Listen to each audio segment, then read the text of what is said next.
madaxweynihii hore ee dalka Soomaaliya Maxamed Siyaad Barre ayaa ku geeriyooday dalka madaxweynihii hore ee dalka Soomaaliya Maxamed Siyaad Barre ayaa ku geeriyooday dalka Nigeria iyadoo dibadda uu ku maqan yahay madaxweynihii hore ee dalka Soomaaliya Maxamed Siyaad Barre ayaa ku geeriyooday dalka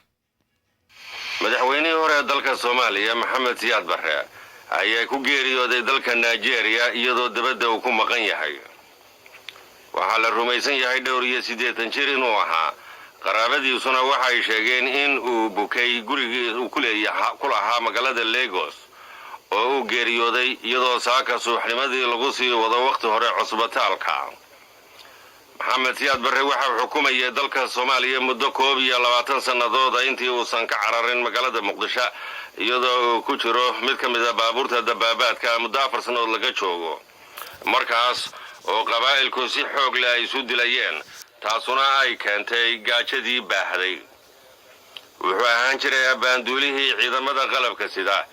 xukunkana waxa uu ku qabsaday afgembi aan dhiig ku daadan 1969